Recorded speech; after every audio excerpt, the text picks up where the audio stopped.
zowel als kunstenaars, durven te gaan waar nog niemand is geweest. Ook al weten ze niet goed wat er kan gebeuren. En de koepel die ons intergenerationeel, interdisciplinair, transdisciplinair kunst en wetenschap kan binden, is er vrijheid. Waar wordt die beperkt? Hoe kunnen we daar voorbij? Moeten we daar voorbij? Ook zeker die vraag. Moeten we voorbij die grens? Wanneer moeten wij ons inhouden? I think it's good that students feel in an environment that makes them uncomfortable, and at the same time they let them think. And so that means that it's trigger your stomach and your soul more than your brain. And so I'm thinking that when you stimulate those two, something new can develop inside of yourself. That doesn't mean that it will be there tomorrow, but it could be there in 20 years. I'm now more than 10 years a professor at university in an academic system. I really like the academic system because of the free thinking, but I very much often still feel in our courses, also in mine, even if I go in interaction with the young one, is that the academics give the knowledge, the know-how to the young ones reflect back. And what I was very triggered by when I was contacted by Caroline Pauwels to work on this project with Koen Vanmechelen on the Unthinkable Experiment, is that here we do a bit the opposite. Is the students who start the course, they get a topic and they start writing, they start reflecting on the topic, and we will feed them. But they are the ones who are writing the course. And it's also linked to the feeling of Koen Vanmechelen during the pandemic, like we were not hearing enough the young ones. What do they think? I am Stijn Konings. I am the PITIA of this project, and it's an honor to be the PITIA. I'm a filmmaker, and I had a chance to read and to participate on your projects with the transdisciplinaire team. It was unbelievable, interesting. The most important part is that you step out of your comfort zone and you try to think outside the box, and that's also what this project is about, to think the unthinkable and to explore ideas that are not taught in university or that are more radical than you normally think of. It is intense, but that's a good thing that you're constantly in this type of mindset or in this way of thinking. So I experienced it as elevating and eye-opening, which is always nice. Sure, we can think the unthinkable. Nothing is unthinkable, because everything we perceive exists. So everything we perceive, we think of. Everything we make is something. If it's not nothing, it exists. And even nothing is something in itself that can exist. So, yeah, sure. Sure we can. It was eye-opening because talking, having dialogues with other people, it lets you come into their mind, and from there out you can write your own horizons for other possibilities and other perspectives. I think it's nice to just hear all the different opinions and the different ways of thinking, because I'm a very visual thinker, because I do art and it's something that I feel comfortable in. But there's also very scientific people here, and it's really nice to have discussions with people that are in a totally different field. I've learned that there are many ways to approach an object, not only a scientific way, but other ways, to think more in an art way, or in a way of text, in a way of poetry about an object, and maybe also trying to do that by myself. Well, we created something. We've been thinking about the freedom of a child, and another group actually said the opposite. And so about this, are you born free, or can you learn about freedom is, well, something I haven't thought about before, and now I really have an idea of it, an opinion. So I learned actually a lot. Yeah. I've been really struck by how it's different than other projects I've done before. I've learned to know more scientific people instead of musicians or artists. So it's fun to see how they work and how the thought process is completely different also. What have I learned? Well, that we are way more than we think to want a better society, to want to make a better world, and we have all different ideas. And even we thought about education, for example, in my group, and there was I spoke with a lot of different people, and one of them told me in primary school we had something called we play together, we share together, and I think that's what we need to learn, to be helpful to one another and to feel empathy and love, and that's the most important thing. And the rest comes after. I didn't come here with many expectations because I didn't know what it was, and I find it very positive and scary, but at the same time, positive and scary both things.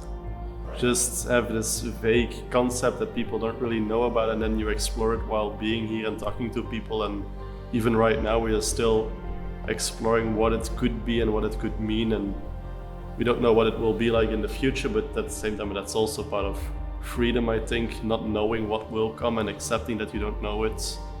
So I think that goes hand in hand with what the project is about. Actually, I've learned a lot about what I thought I knew and the fact that I actually don't know a lot. Like, I thought my thought process was kind of standard and everybody had the same ideas as I did. I realized here by discussing so much with everybody that everybody's ideas are so much different than I have, and I really enjoyed that. I learned a lot about life and philosophy, and we had such interesting talks about freedom. It was really interesting, and I met very nice people, so I'm very happy. It was very nice. I met some really great people.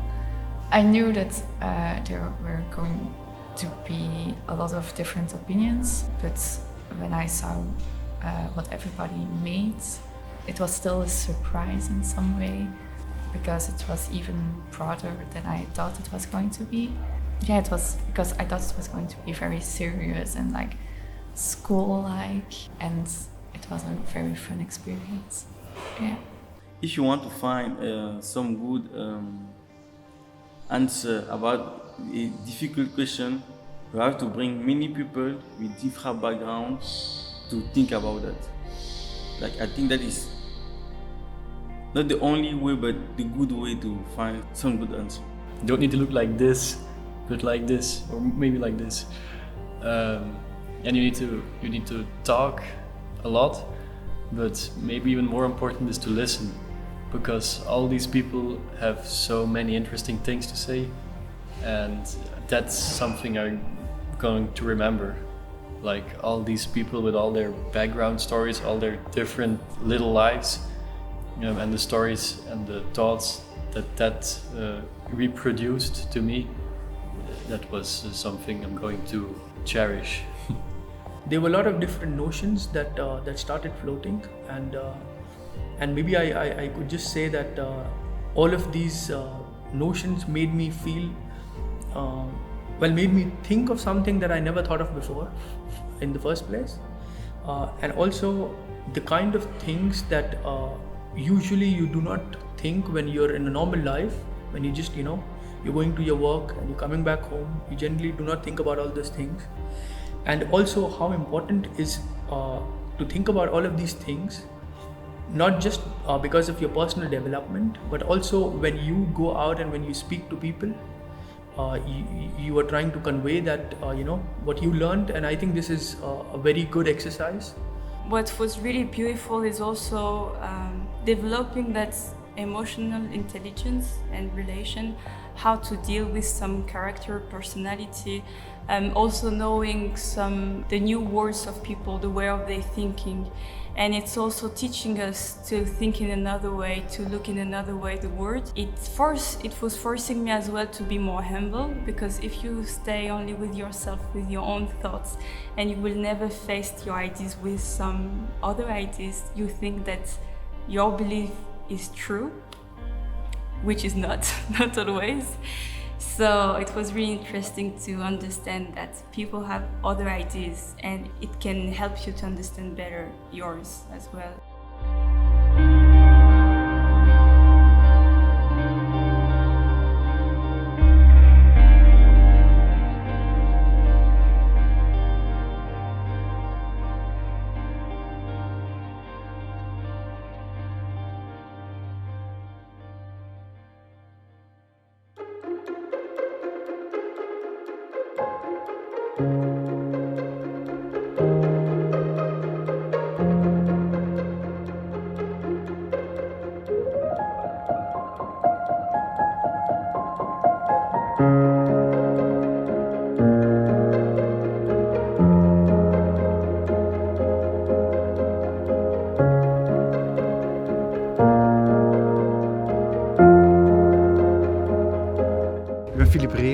Voorzitter van de Mouth Foundation. En onze foundation heeft een beetje ondersteuning gegeven. Koen Vanmechelen is natuurlijk een speciale kunstenaar en die maakt van alles kunst. Als je op LABIOMISTA zit, die zegt eigenlijk als mensen met elkaar praten, het nadenken, samen dingen doen, eigenlijk is dat ook kunst. Ik ben Vrije Bakker, professor culturele agogiek aan de Vrije Universiteit Brussel. En voor mij betekent dit experiment zuurstof. Zuurstof in mijn eigen denken, zuurstof tussen mensen, zuurstof tussen verschillende disciplines die dat we hebben eigenlijk proberen te overstijgen, maar ook zuurstof tussen studenten en professoren en kunstenaars. It had this particular setting of bringing together people from very different backgrounds. It created an atmosphere where we could all discuss about this very complicated concept of freedom. Yeah, it was intriguing because everyone had something to say about it. And I feel like we didn't come with one answer, like has been said before. We gave ourselves the possibility to discuss about this and be conscious about this discussion. So it always has this element at the end of the day where you're like, wow, interesting. He described or she described the freedom like that. Interesting. I'm going to remember that. And I would definitely advise everyone to participate in this next chapter because it's a very nice, particular way of bringing people together and talking about something very complicated like freedom, but at the same time it's also very simple because it's only about bringing people together and just open space, discussion, respect, but also just getting to know each other and connecting. Thank you. Crossbreeding, because and not like chickens or anything, but just us and our thoughts. Because, like I said before, it's like so many different backgrounds, so many different expertise, and it's very interesting to let our opinions and thoughts crossbreed with each other. Het Ondenkbare Experiment voor mij is broodnodig om jongeren eigenlijk de kans te geven om over zo van die onderwerpen en concepten te kunnen nadenken in groep met elkaar. En vooral dat zij de verantwoordelijkheid hebben gekregen, dat dat echt is vertrokken vanuit hun ideeën, hun thinking eigenlijk. En ik vind dat dus super nodig dat dat wordt gedaan. Ik ben Mark de Wie, ik ben hier professor kunstwetenschappen en archeologie.